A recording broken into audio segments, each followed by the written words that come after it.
Hello, guys, and welcome to another edition of Usenick Unleashed. In this episode, I sat down and talked with Mike Tronka of Altered States. We talked about a various array of things. We talked about music, we talked about comedy, we talked about everything in between. Unfortunately, our feed did have some issues, so the conversation.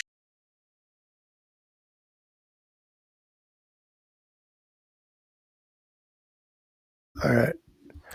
All right. How are you doing, bud?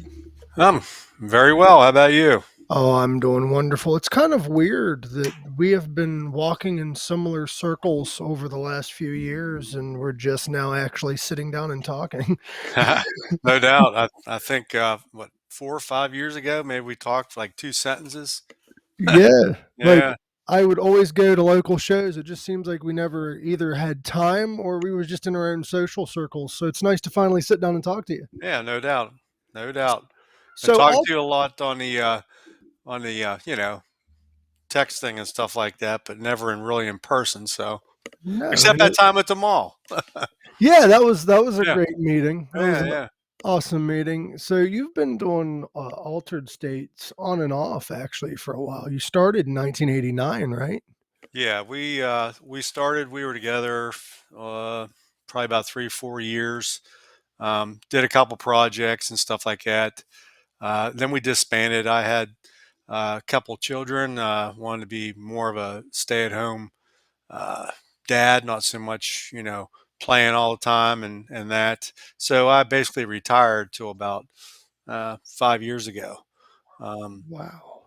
so the reason I got back into it is I was contacted by a former member. He's wanting to see if we wanted to do like a reunion show up in Cleveland, and I said, "Well, man, that'd be cool." I really couldn't put the pieces together for that, um, but really, what got me back into it, my lovely wife bought me a Marshall half stack for Christmas one year and said, "You're going to start playing again. The kids are out of the house. You're going to go have some fun." So it's been 5 years of fun. So I So give it all to her. was it like riding a bicycle? Did you get right back into playing guitar, or did it take a while to get back to where you was? Uh, it's it's been it's been a relearning experience, put it that way. Um, I mean, before I maybe picked up maybe once or twice a year, but I play every day at least 45 minutes to an hour. So I'm getting back to somewhat where I was, but not as where I want to be at anyway. So I'm So always is it, learning, always learning. yeah, that's like me. Everybody tells me they're like, you one time played trumpet and you played some bass. Can't you just get back to it? And people don't realize that like once you lost the art form after a while, you don't really remember. Right, right. And there's a lot of dexterity in your hands and reminding yourself, remembering how to play correctly. Um, by all means, I'm not a theory guy and everything else like that. I play by ear a lot, and I do the basic arpeggio, harmonic, minor stuff like that. But I say if it sounds good, play it. So Honestly, like music theory is great in theory, but you don't necessarily need to know it in order to be an excellent player. Most players don't really know how to read music. right. Well, I that's a benefit. I do know how to read music, but I couldn't sit down there and open a book up and just play it right to it. I couldn't do that. You'd have to sit and think on it. Yeah, exactly. Yeah, it'd be more like a remembrance thing for me. So with Just that being repetition. said, you're more of a tab reader then? Well, I don't even really do that anymore. It's just I hear it and I hear it in my ear and then I play it basically. You're a fucking show off. No, I'm just No, kidding. I ain't show off. No, no. We So, really don't do any cover tunes. Well, I mean, we goof around and practice sometimes and play a couple, but our heart and our energy is in all of our original material, and that's what we want to put out there. I didn't want to start a band back together to play cover tunes at the VFW. Not anything against the VFW, but I'm not going to fucking play Poison and shit like that for you know draft beer all night. I don't want to do that. So I want to put my own stuff out there. what's sad is though is the cover bands make bank though, like Well, crazy. unfortunately, a lot of the tribute bands and stuff like that, and we've been blessed. We've played with a Pantera, tribute band out of Pittsburgh. Man, they're very good. We played with a Slayer band out of New York, down at the Hard Rock Cafe in Pittsburgh. They were really good. Um, I mean, I've seen the Four Horsemen, a Metallica tribute band. They're excellent. And Thunderstruck, I've seen them 3 times. I go. I like that music. I enjoy that, but I'd rather go hear live original material. Same, because we're Yeah, starting to lose the art form. Like, I understand cover bands of groups that are no longer with us, right. but to see a Metallica cover band is just basically the reasoning I would go is it's a lot cheaper than seeing the real thing. Well, I've seen Metallica, real Metallica, and you're absolutely right. It's very expensive. Um, we went to Iron Maiden last week in Pittsburgh. Man, that was a great, awesome show to see them guys still playing at the top level they are. The place was absolutely packed. I loved it. Um, it's just, you know, that's the music I want to hear. I just want to hear originals. I would go see a cover band if I think they're legit. I'm not going to go see a Jimmy Buffett cover band. So, My question is, since you're also a Maiden head or oh yeah, whatever, definitely up the irons, up the iron. what is your favorite era of Maiden, or do you not have a preferred era? Do you just My like them all? my first the first listening of Iron Maiden was wow, I'm so old. Uh, was the first Iron Maiden album and the second one, Killers. That Mm. was the two that really jumped me into more like a punkish thrash metal vibe. Uh, I believe one of the first songs I had to learn when was playing in a band, I had to learn how to play Phantom of the Opera on the bass, Mhm. and that was pretty difficult because I'm not a bass player, so I play like a guitar player playing bass. But those albums are my favorite. Then Number of the Beast. I mean, that's over the top.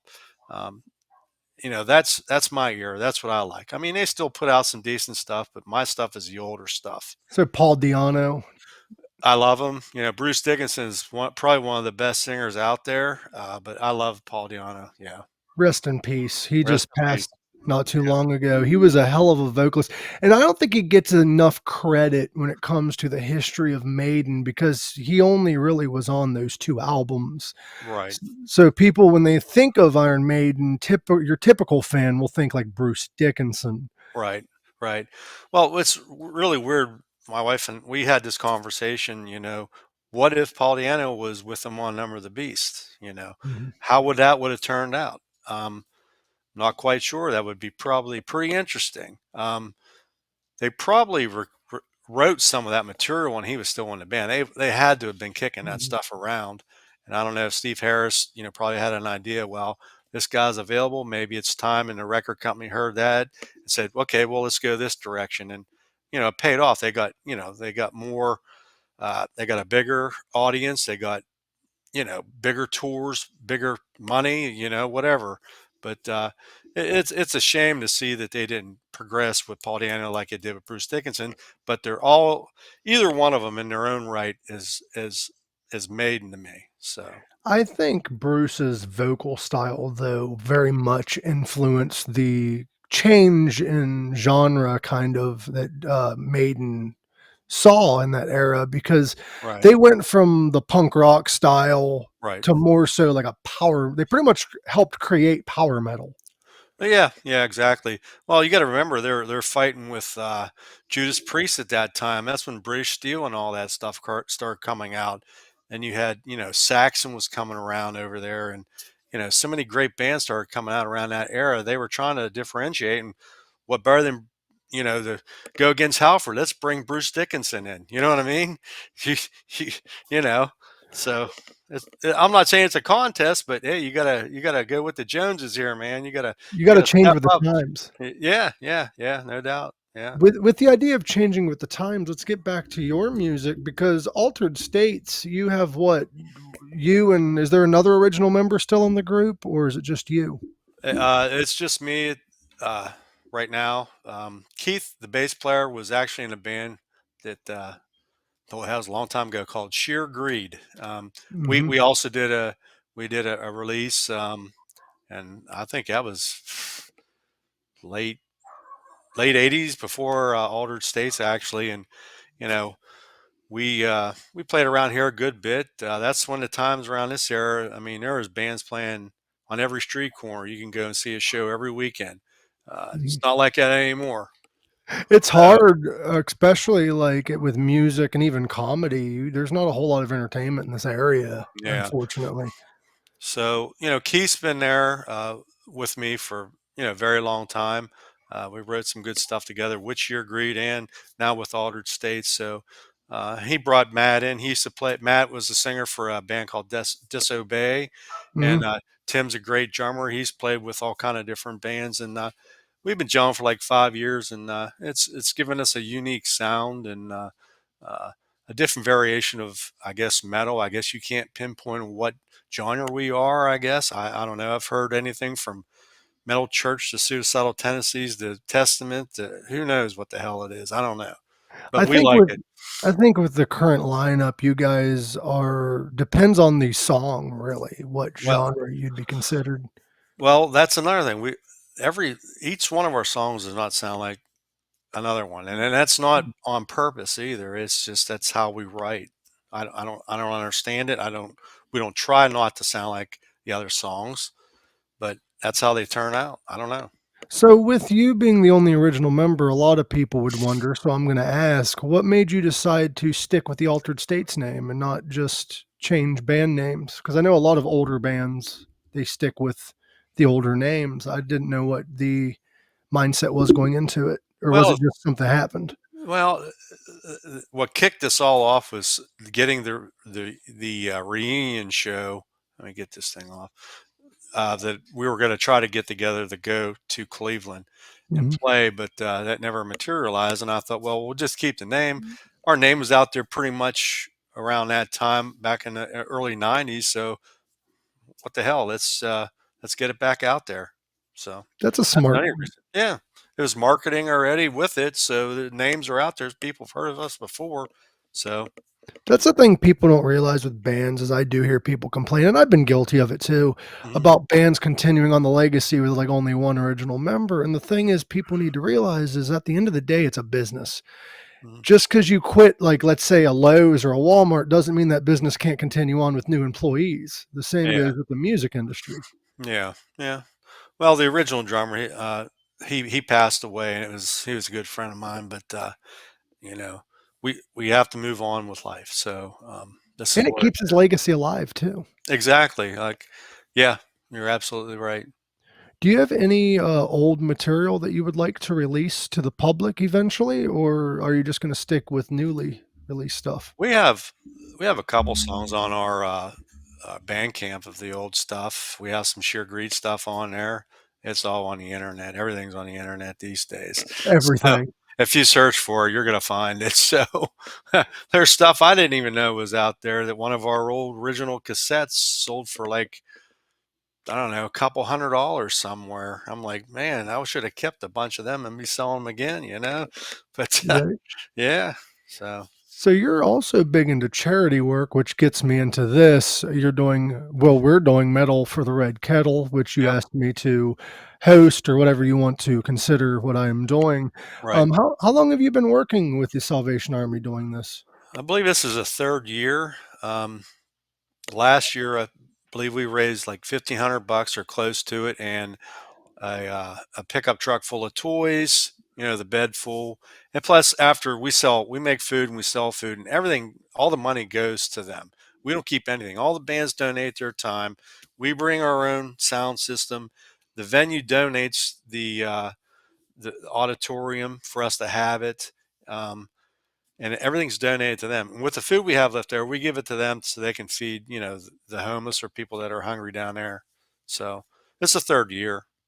So is the Salvation Army a organization that you've always supported, or is it just something that is in the last 3 years? Well, it's not so much. It's the children. It's the toys for the children at this time of the year. Um, they're not given a fair shake of what they got to go through life, and we each each child should get at least something for Christmas from, Santa Claus or whatever people want to call it. You know what I'm saying? Yeah. Some people don't like this charity. We reached out to a few other charities that we wanted to do this for, and they either stuck their noses up at us because heavy metal, The devil devil. bullshit, yeah, what the hell, satanic toys or whatever. Few name charities, and they didn't want to be involved with this, so screw them. To me, it doesn't matter because there are some things, and that's with any charity that I don't agree with or I do agree with. It's Right. not about the charity. We need to realize that it's about the cause that we are doing this for. Well, that's exactly it. I'm not here to support whatever Salvation Army puts out there on their agenda or their platform. I'm here for the children. I'm here to Mhm. get donations for the children, Exactly. and they And shouldn't that have to suffer.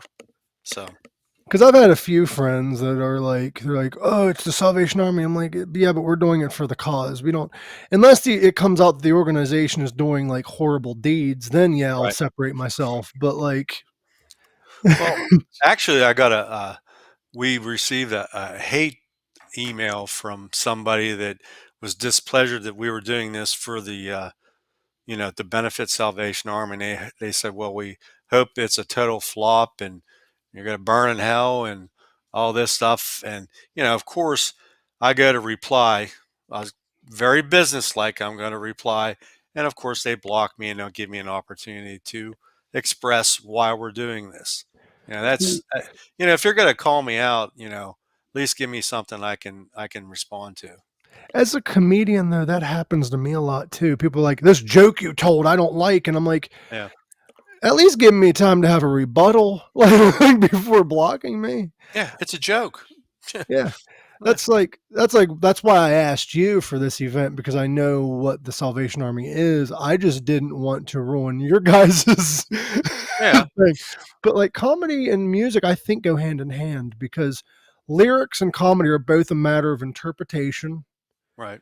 And at the end of the day, me and you, whether it be exaggerated versions of ourselves or not, we're playing a character on that stage. Right. Exactly. Yeah. You're right. And and people need to realize that, and it's really hard in today's climate when everybody's like, "Oh, my opinions matter." When yeah, it does to you, but like to artists, we're not putting this out there, and this is kind of a controversial take, but we're not putting our art out there for you, the listeners. We're doing it for us, and if you enjoy it, you enjoy it. Oh, that's exactly it. We put our music out. Hopefully, you'll like it. Mhm. We're not going to change because if you didn't like it, just scroll past. You Exactly. don't like it. So, Rick Rubin has a really good quote, and I don't know if you follow him or not, but he's a really popular in the music industry. mhm, He was talking, he's like, when you start making art genuinely for you, that is when you find happiness. You shouldn't make art for the audience. The audience comes last. Um, it's pretty because deep. yeah, because at the end of the day, if you make art for the audience, that's why a lot of modern movies are getting lost in creativity because they're doing it for the audience. It's not made by an actual human that's doing it for Yeah, themselves. yeah, the AI. Yeah, yeah, Yeah. Or just writing it because the audience liked this. So let's keep pumping this out. When at the end of the day, the martyrs of art were the ones that became popular because of the art. right. Yeah, he's And that, absolutely right. and that's Yeah, exactly how art is. And I think, especially with this charity, it's important to state that just because an organization that we are helping out or anybody that we're helping out is attached to religion doesn't mean we ourselves right. support that as well. And I don't understand the whole like the devil in metal. I'm like, I mean, there is some influence there, but like in some bands, but you can't connect everyone with the one thing. Yeah, I mean, we can't get Striper to play here, so right. I'd love to get Striper here. That's funny because, like, I'll be honest, I listen to all types of music. So, yeah, I do enjoy the religious themed music, but I also go on the opposite side of the spectrum and I'll listen to Merciful Fate and I'll Oh, listen to we just went to King Diamond in Cincinnati 3 weeks ago. So, You Lucky Bastard. oh, it was great with Overkill. Holy Yeah, shit. I and never Night got, and Night Demon, a new band, three piece out of California. Boy, they kicked ass. They were really good. I never got to see them, but I did get to see, who the fuck was it that I saw? God damn it. It just lost me. It's the band that has the T-shirt. Oh, Cradle of Filth. Cradle of Filth. Okay. Yeah. I saw them in concert. They're pretty good. Yeah. Yeah. Most Yeah. of their merchandise was banned in the United States at one Oh, time or oh, another. I'm sure. I'm sure. Well, we don't have any bands like that, but hey, it takes all. You know what I mean? So Right. yeah, And like I said, art is our form of art is meant to make you think. It's meant to make you even offend in some cases, depending on the artist. exactly. I mean, you listen to music because you like it, not just Yeah. because, oh, these guys are devil worshippers or these guys are, you know what I mean? You like it because you like the beat, you like the sound, you like the different breakdowns of it. That's what you like. You shouldn't be told what to like and not what to like. That's censorship. We shouldn't have that.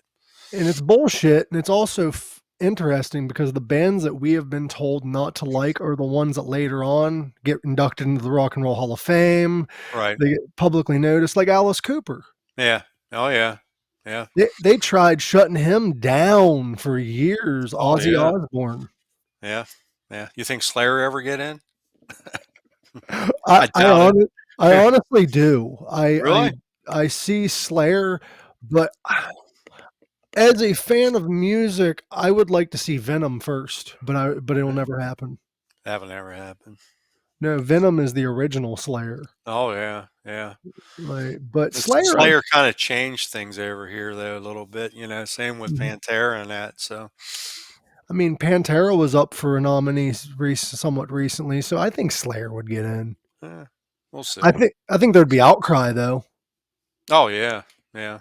Yeah. You know who should really get in the Hall of Fame, and it's funny to hear, but realistically it should happen. Weird Al Yankovic. Oh yeah. Oh, I loved all his parody things with when he did "Eat It" and Mhm. my God, all those. I well, actually, when MTV was MTV, you know, you could see the videos like that. And they were great. They And were and great. Weird Al, you in the words of Kurt Cobain, no, I don't know the full quote, but I'm just paraphrasing, but he said, "You know you've made it in music if your music was parodied by Weird Al Oh, Yankovic." I believe it. He played over at Jamboree in the Hills. Yeah, he got booed off stage almost. Yeah, and I got a friend. He was at the mall. He was walking around the mall in Sam Goodies and that, whatever it was called back then. But Mhm. yeah, they got an autograph and that from him. He said he was a really nice guy. He's very nice, and I give him props because he is not just a musician, he's a comedian. And I've seen so many interviews with him where you don't know if he's genuinely answering the question or if he's being funny. Yeah, yeah, yeah. And I'm like, that is art. Have you He- seen his movie? no, He no. has two movies, one of which was released recently. Okay. He has UHF, which came out in like the 90s. It's I vaguely remember that. Yeah, it's one of the first Okay. movies to feature Michael Richards, who played Kramer Okay. on Yeah. Seinfeld. Okay. And Fridays. Yeah. Yeah, and also he has a recent one. It's an autobiography starring Daniel Radcliffe as Weird Al Yankovic. Oh, jeez. It's on Roku for free. I'll check it out, man. It's hilarious, I'll bro. check it out. No doubt. Yeah. That Like would be awesome. it is fucking great. I'd also like to give a shout out to our sponsors that keep the lights on over here. AR Design Photography. She's an excellent photographer. If you guys ever need a photographer, check her out. Cool. AR Design and Photography. And then also Riff Media Group. They actually helped get some guests on Pink Sock when that was still a thing. Oh, And okay. get some guests on here as Cool. well. Cool. Cool. So what's the future shaping up like Altered States? I know you got some shows in December. We have this one this Nice. Saturday, What time is that? 8 o'clock, up at I believe I'm off venue that day. venue 3133. You know where that's at. You just had a show up there. Yeah, it was Gary awesome. Campbell. Yeah. It was awesome. However, Yeah. I had learned a mistake that day. What's that? Don't have a show on a major holiday. Yeah. It's Yeah. Well, that happens sometimes. I wasn't going to, but I went against my better judgment. Yeah. Well, you I, don't know. Have you done that before? Had a show on a major holiday? Yes. How Well, did that? well, not a major holiday but like our the last Metal Fest we did this year, this past year. We always do it the Saturday of the 4th of July. Hmm. Okay, we started that tradition. That's the fifth year for the Metal Fest at Wells Township Haunted House. Hmm. We used to do it on Saturday of the 4th of July. Well, this year I forget what the 4th of July was, a Wednesday, I think, Hmm. and I think the show is Saturday. Everybody like waited to do all their damn fireworks till that Saturday night. So it really killed our box office tickets that night. So It's this hard to year we're going a plan. week after. Next year we're doing a week after the 4th of July. We ain't playing that no more. It's hard to plan that shit because you never know when people are going to decide to celebrate a holiday. They never do it on the holiday. Well, you'd think, okay, 4th of July is Wednesday. You got Yeah. Thursday and Friday. Oh, we're going to wait till Saturday now? Come on. That's Really? like I've never understood though doing stuff like that after the holiday because Yeah. that's why we have the holiday. We'll do it, yeah, July 2nd, July 3rd. Okay. Take the 4th off, right? Go somewhere else for that. But That's like in previous traditions, like when they celebrate holidays, yeah, they would sometimes build up to the holiday days before, but afterwards, that's to move on to with life. That's to right. do whatever, not just hold on to. I don't know. That's like Halloween this year. They decided to have trick or treat like a few days after in some neighborhoods, and I'm like, Hmm. why can't we just have it on Halloween? Yeah, you would think. I mean, when I was growing up, it was on Halloween. It used to be till 10 o'clock at night, too. Yeah, it So, does. It's really funny because Halloween, which I like looking into history of different holidays and everything else. It actually started off as Samhain, as you already know, but it was a festival holiday for like celebrating the dead, and you're going out at night trick or treating because you're showing respect for the. Now we do it during the daylight. yeah, well, I think there's a safety issue anymore. I don't know. There is.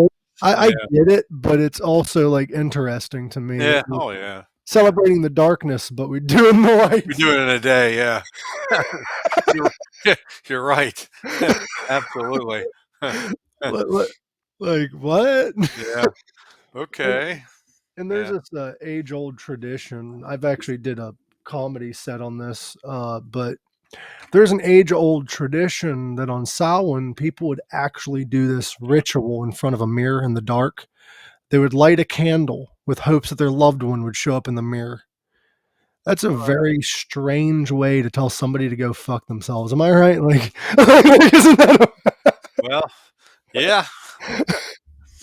That can will probably burn all the way down and burn your hand too by the time they get there. fun? My future love, it's just me. I'm like, oh, I'm going to be married to a bearded lady. That's cool. Yeah. Well, there you go. She'll have a job. So, what are you into other than music?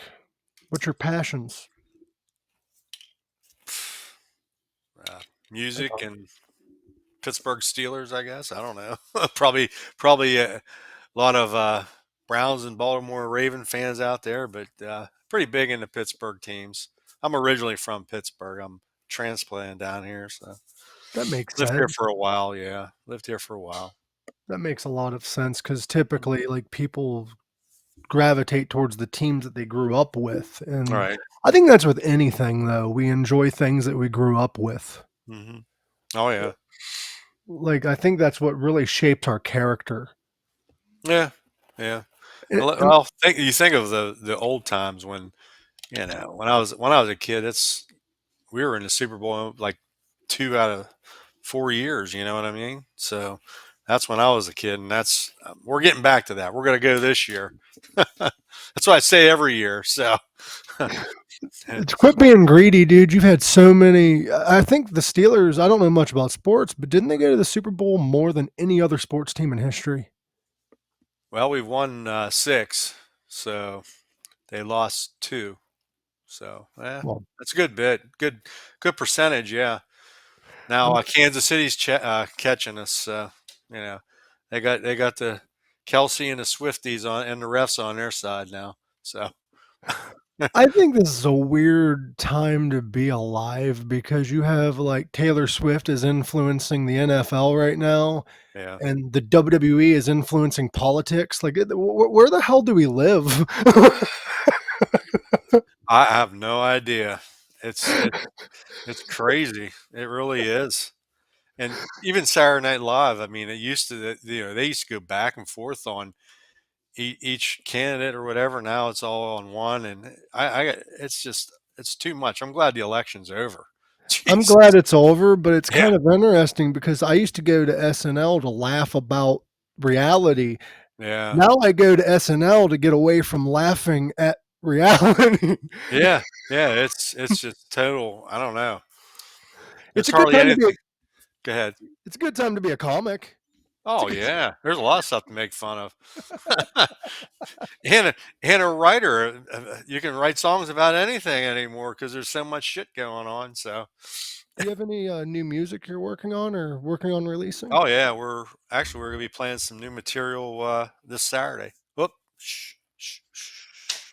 There's gonna be a Not few new ones on there on this set list. So, now I gotta wait to release this. No, I'm just kidding. no, go ahead, go ahead, go ahead. Um, Yeah, we plan on. Well, the plan is we're supposed to go in the studio. We usually go in the studio in October every year, and then we Mhm. release it at the beginning of the year. Well, we had a lot of shows this year, a lot of things happening with the band, making videos and stuff like that, which they turn out very well. A lot of hits on YouTube and stuff. So check it out. Some Will Die on there's got over 2,500 hits on it right now, Damn, dude. and that's pretty good for us, I guess, since nobody knows who we are. But I think we're going to try to hit studio in January. The guy that we used to record with in Innovation Studios in Steubenville, he's no longer there. He's moved out of state. Um, so we're looking for a new recording studio. I think we found one. We just have to set a date and go in and start recording. So Have by the end you of the spring, we should have a new one out. That's very interesting Hmm. because you said you have all them hits, for listeners. Hmm. Have you noticed? Because 'cause I've noticed this with podcasting and stuff. Have you noticed that you have more listeners outside of your, like, area? Oh yeah, yeah, It's absolutely.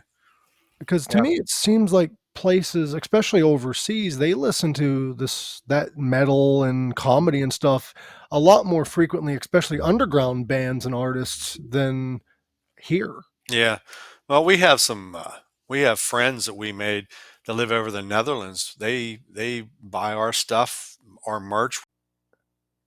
And that was my conversation with Mike Tronka of Altered States. Go check them out on all social media platforms on Spotify. They are streaming everywhere. And also, don't forget to check out AR Design Photography and Riff Media Group. Thank you all. And as always, live long,